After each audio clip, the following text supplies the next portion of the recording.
عليكم ورحمة الله تعالى وبركاته. مرحبا بكم في قناة شيوات صباح الفخوري.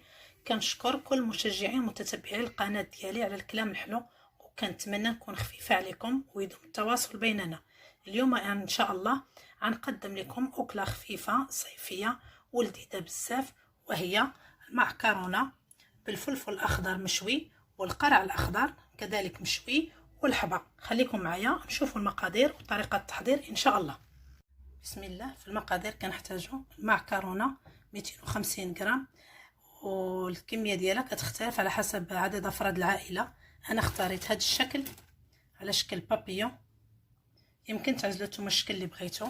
فلفل اخضر غنشويوها، القرع الاخضر كذلك غنشويو، طماطم صغيره، زيت الزيتون، وهذا الحبق كيتباع بحال هكا مصوب وكيتسمى الريحان ولا كيتسمى البيستو. عندنا الحبق طري للتزيين ورأس الثومه. دابا نمشيو نشوفوا طريقه تحضير هذه الوصفه.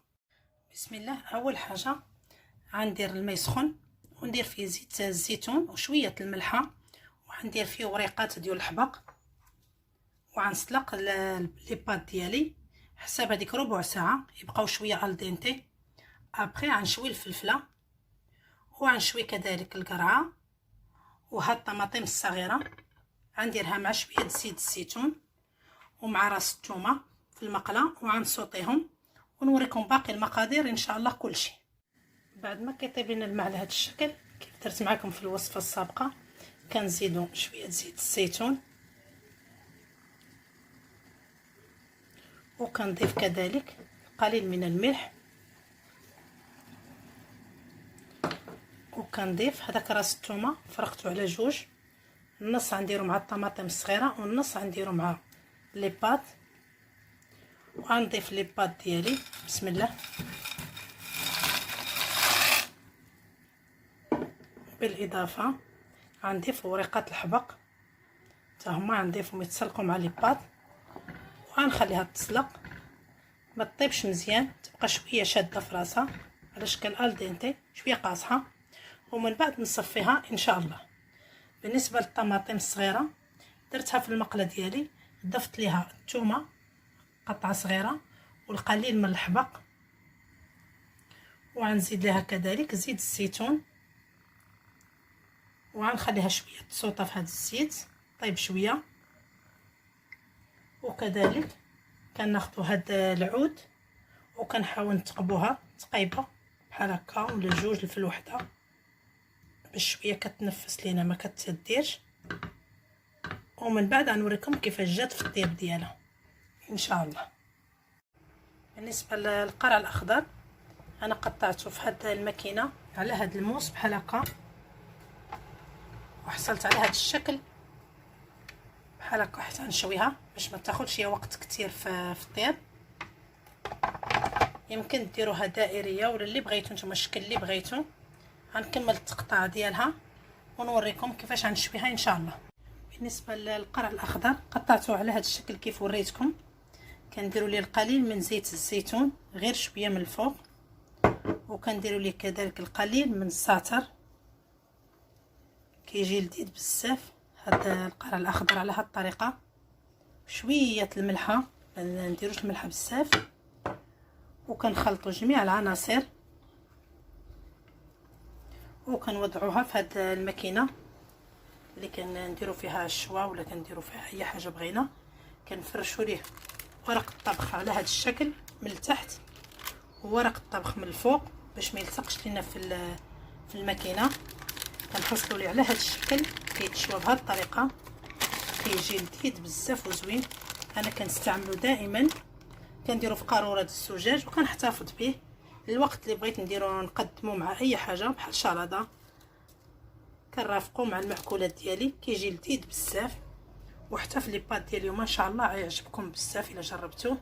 غنكمل الشوا ديال القرع الاخضر ونكمل معكم باقي الوصفه ان شاء الله. هذه هي الفلفله ديالنا بعد ما شويناها ونقيناها وغسلناها وقطعتها على هذا الشكل. هادو لي بات ديالي ملي سلقتهم صفيتهم وحطيتهم في هذا الاناء. هذه القرعه اللي شويت معكم، وهذه الطماطم اللي درت على هذا الشكل مع شويه زيت الزيتون والحبق والثومه. دابا غنحاول نخلط العناصر. عندك هذا الفرماج غنحتفظ به حتى الاخر، وهادو ورقه الحبق تما غنحتفظ بهم للتزيين. بسم الله. طبعا ناخذ لي بات ديولي، غنزيد عليهم الفلفله اللي شوينه، وغنزيد الحبق ولا الريحان.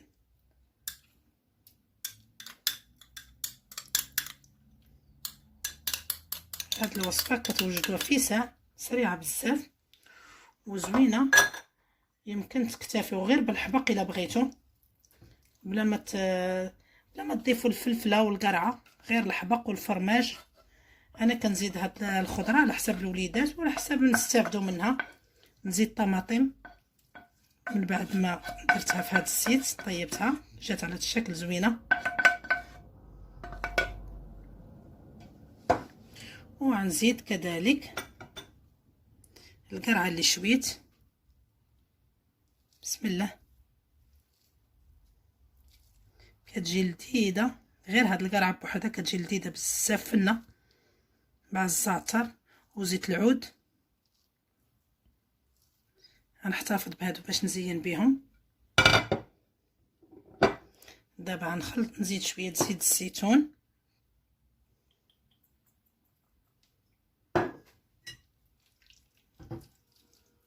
نخلطوا العناصر كلها. بسم الله. وغنديرها في طبق التقديم ونوريكم الشكل النهائي ديالها ان شاء الله. بعد ما صوبتها على هذا الشكل، ما بقى لي دابا الا نزيد عليها هذا الفرماج سميتو بارميجانو ديال الطاليان. هذا كيجي تواتى معاه بزاف. الا عندكم مربعات ديالو طراف، انا لقيت غير هذا محكوك، يمكن تزيدوه ولا اي موديل ولا اي نوع ديال الفرماج. نزيدو على دابا شويه الفرماج على هذا الشكل، كتجي لذيذه وزوينه.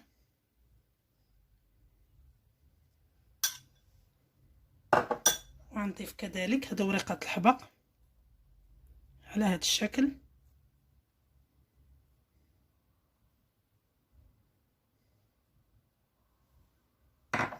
وغنضيف شويه زيت الزيتون.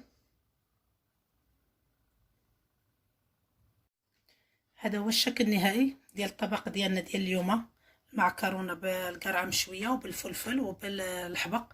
كنتمنى تنال الاعجاب ديالكم وتجربوها وتشاركوا معايا الافكار ديالكم ولي كومونتير. وما تنسونيش كيف ديما في لايك وتبارطاجيوها ان شاء الله. واللي ما تابوناش في القناه تابونا مرحبا به، وكنهديها لكم بالصحه. والسلام عليكم ورحمه الله تعالى وبركاته.